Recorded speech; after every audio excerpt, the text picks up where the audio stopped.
नमस्कार दोस्तों, आप देख रहे हैं खबर किसान की यूट्यूब चैनल। मैं हूं आपका दोस्त संकेत शर्मा। आज मैं आपको पहुंचा हूं मेरठ के एक गांव कीनानगर में और यहां पर मैं आज बात करने जा रहा हूं अमित त्यागी जी से, जो बीते 25 वर्षों से सजग ऑर्गेनिक्स के एक फर्म को चला रहे हैं। इसके अंदर ये वर्मी कंपोस्टिंग का काम करते हैं, प्लस ऑर्गेनिक फार्मिंग भी ये लोग करते हैं। तो आज हम अमित त्यागी से जानेंगे कि आखिर वर्मी कंपोस्ट के पीछे की इकोनॉमिक्स क्या है। अक्सर जो लोग वर्मी कंपोस्टिंग का काम करते हैं उनके सामने क्या दिक्कतें आती हैं और कैसे उनका ये काम या तो फेल हो जाता है या वो इससे मुनाफा कमाते हैं। तो बहुत बहुत स्वागत है अमित त्यागी जी। धन्यवाद अंकित जी, आप इतनी दूर से आए हैं। जो अभी आपने मेरे से प्रश्न किया कि वर्मी कंपोस्टिंग की यूनिट शुरू भी होती है और बंद भी हो जाती है, उनके कारण क्या है? इसके दो कारण हैं। नंबर एक हो गया इकोनॉमिक्स पार्ट और नंबर दो हो गया मार्केटिंग पार्ट। नॉर्मली जब वर्मी कंपोस्टिंग की बंदा यूनिट शुरू करता है तो बहुत सारे लोग ये कहते देखे गए हैं कि वर्मी कंपोस्टिंग बहुत सरल है, गोबर डालो, केचुआ डालो, केचुए ने खा के खाद तैयार कर दिया, खाद तैयार करो बाजार में बेच दो, तो मुनाफा ही मुनाफा, कुछ करा थोड़ी। केचुए ने खाया, सुनने में बड़ा आसान लगता है। कितना आसान लग रहा है, गोबर डालो, केचुआ डालो, केचुए ने खा के खाद निकाल लिया, बाजार में बेचे। बट ये इतना सिंपल है नहीं। जो लोग भी इस तरह की बात करते हैं कि बहुत आसान है, आसान है, इसमें डाउट नहीं है। 5 साल का बच्चा भी वर्मी कंपोस्टिंग कर सकता है, लेकिन उसको चीजें तो समझ में आए। अब लोग शुरू कर देते हैं और इसमें जो घाटा होता है ना, वो इनिशियली नहीं दिखता, वो धीरे धीरे दिखता है। वो साल भर में जाके पता चलता है कि जो मूल हमने लगाया वो भी घट गया। वो कैसे घट गया? इसके दो पार्ट हैं। इकोनॉमिकल पार्ट, मैंने आपको एक यूनिट लगाई, आपने खाद तैयार करी, आपके इसमें 8 प्रोसेस लगेंगे। नंबर 1 बेड बनाने का, नंबर 2 पानी लगवाने का, नंबर 3 आपकी खाद को उतरवाने का, नंबर 4 उसकी छनाई का, नंबर 5 उसकी पैकेजिंग का, नंबर 6 उसकी भराई, तुलाई, लदाई, गाड़ी में लदाई का, नंबर 7 आपके बेडों के फिर दोबारा ट्रांसफॉर्मेशन का। ये पूरा प्रोसेस हो गया और ये 8 प्रोसेस में मैन पावर की जरूरत होती है। एग्जैक्टली, बिल्कुल सही पकड़ा आपने। अब क्या करता है बंदा, सोचा मैंने बेड लगा दिए, पर उसने ये कैलकुलेट नहीं किया कि उस बेड जो, मान के चलिए आपने 30 फुट का एक बेड बनाया, 30 फुट का बेड बनाने में कितने पैसे की कॉस्टिंग लगी, उसमें से जो खाद निकलेगी तो वो कितने पैसे किलो बेड बनाई पड़ेगी। मान के चलिए आपने 30 फुट का बेड बनाया, आपने 150 रुपए की दिहाड़ी, मतलब 150 रुपए का ठेका दे दिया आपने। अब 150 रुपए का आपने जो ठेका दिया, उसमें से खाद कितनी निकलनी है?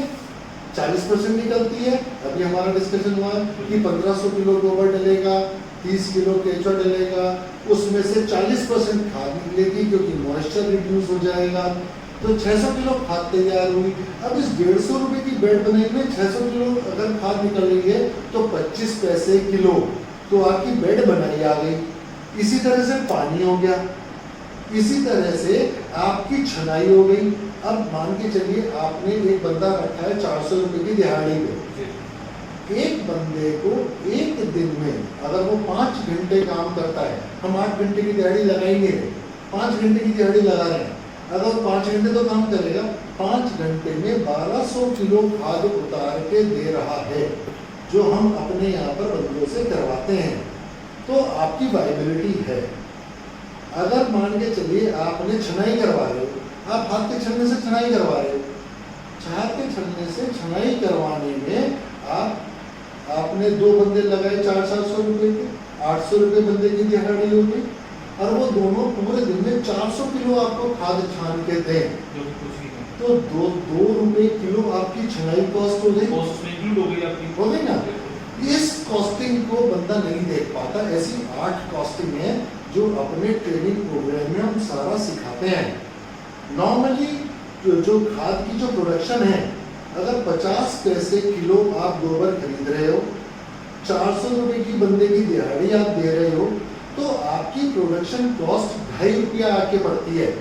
1.25 रुपये गोबर कॉस्ट, क्योंकि 2.5 किलो गोबर में से 1 किलो वर्मी तैयार होगा।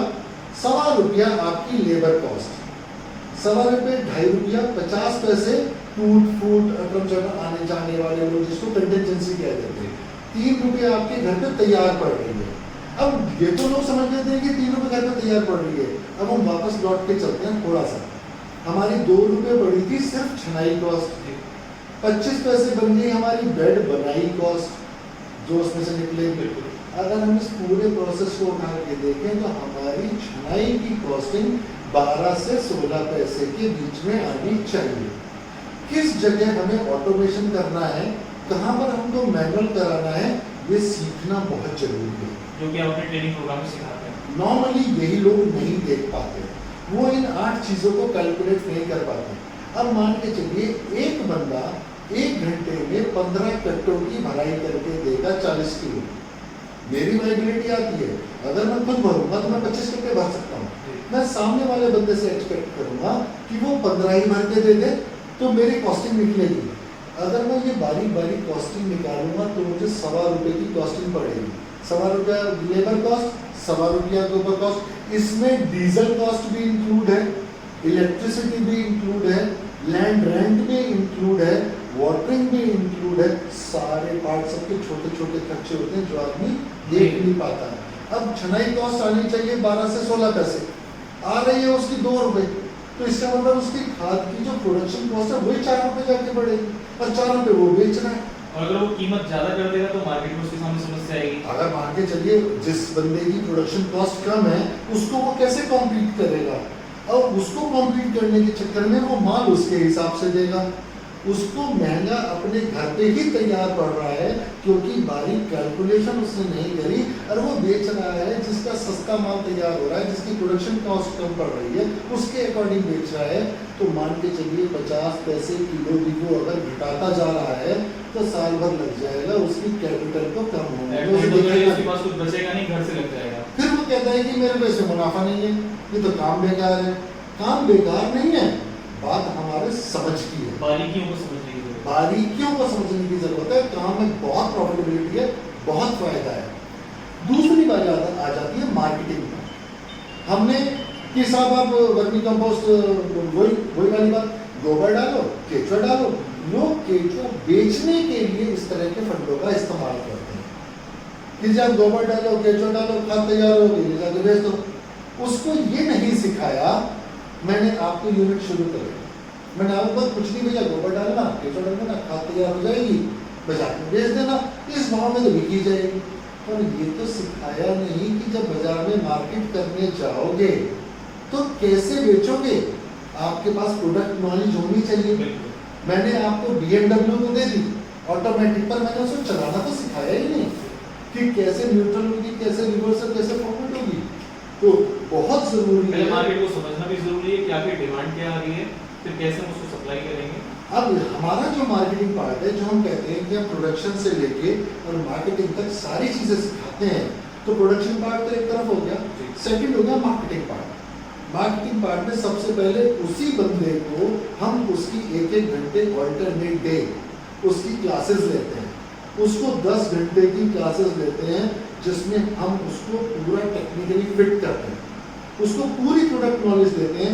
वर्मी कंपोस्ट क्या है, कैसे है, कौन कौन से तत्व हैं, कौन से पौधे में कितनी लगनी है, सॉइल मिट्टी में इसका क्या रोल है, क्या तत्व मिट्टी को चाहिए, क्या तत्व इसके अंदर मौजूद है, जो तत्व इसके अंदर मौजूद है वो धरती के किस लेवल पे जाके काम करते हैं, वो जो जीवाणु कीटाणु है, जो सूक्ष्म जीवाणु कीटाणु है, वो क्या काम करेंगे, किस पौधे में कितनी लगेगी, किस फसल में कितनी लगेगी, अर्बन एरिया में indoor plant, outdoor plant, seasonal plant, ornamental plant, इनमें कितनी लगनी चाहिए, कैसे इसका उपयोग होगा, इन सारी कंप्लीट जानकारी कंपोस्ट के बारे में उसको देते हैं।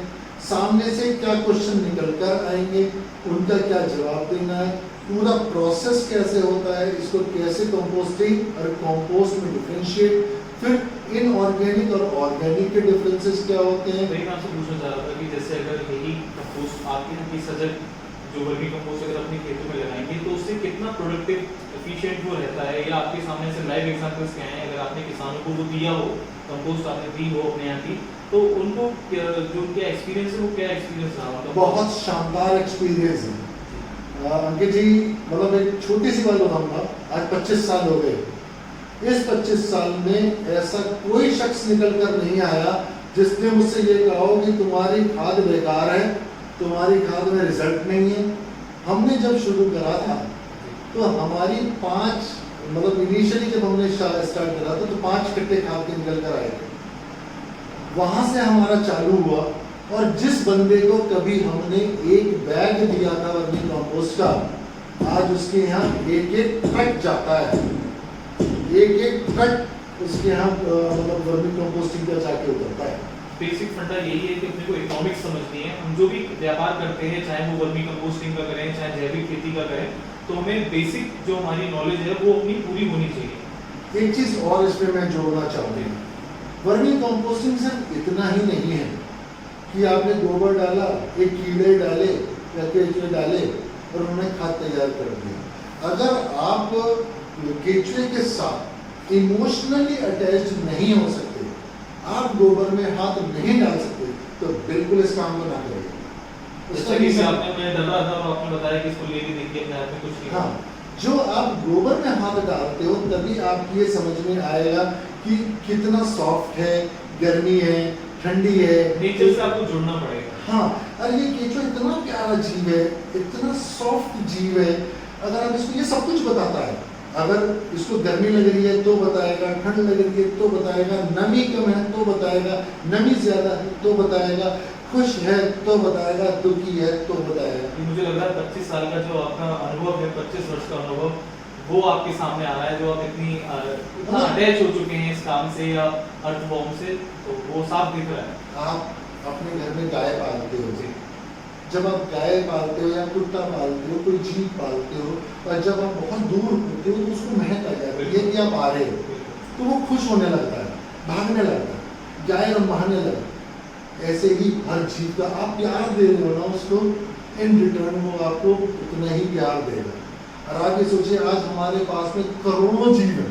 अगर हम इस अपने कंपाउंड की बात करें, हमारे पास लगभग 70 से 80 टन केचुआ मौजूद है और 1 किलो में 1200 केचुए। तो आप ये मान के चलिए, इतने सारे जीवों को जब आप पाल रहे हो, इतने सारे जीवों का प्यार आपको मिल रहा है, मतलब इसके अलावा मेरे पास शब्द नहीं है। बहुत सुंदर अनुभूति है। अच्छा, जाते जाते एक संक्षिप्त में हमें ये बताएं कि जो देश में हमारे युवा हैं जो वर्मी कंपोस्टिंग का प्लांट लगाने जा रहे हैं, तो उसको सजग ऑर्गेनिक्स क्या ट्रेनिंग प्रोवाइड कराता है, क्या उसका प्रोसेस रहता है, वो शॉर्ट में बता दीजिए एक बार। 2 दिन का ट्रेनिंग प्रोग्राम हम करते हैं। अपने यहाँ पर रहना, खाना, पीना सब कुछ हमारे यहाँ पर होता है, और organic farming, vermicomposting, organic pesticide, इन सब का प्रोडक्शन से लेके मार्केटिंग, पूरी इकोनॉमिक्स, पूरी कंप्लायंसेस, सारे सर्टिफिकेशंस, इन सारी की जानकारी देते हैं। रहना, खाना, पीना सब हमारे यहाँ। एंजॉय करो, मस्ती करो, सीखो। आधे दिन थ्योरी, आधे दिन प्रैक्टिकल, और शाम को अपना पिकनिक मनाते हैं। अपना सर्दियाँ होती हैं तो बॉनफायर करते हैं, गर्मी होती है तो ट्यूबवेल है, शाम को अपना ट्यूबवेल बनाते हैं। तो बहुत अच्छा एक्सपीरियंस रहा हमारा खुद का अमित त्यागी जी के साथ। आशा करते हैं आपको हमारी ये वीडियो पसंद आएगी। अगर आपके पास भी कोई क्वेरी है, कोई प्रश्न आपके दिमाग में है वर्मी कंपोस्टिंग को लेकर, तो आप हमारे इस कमेंट बॉक्स में पूछ सकते हैं। हम आपको सजग ऑर्गेनिक्स का, अमित त्यागी जी का पूरा पता अपने इस वीडियो के माध्यम से दे देंगे। तो बने रहिए हमारे साथ, तो देखते रहिए खबर किसान की यूट्यूब चैनल। बहुत बहुत धन्यवाद।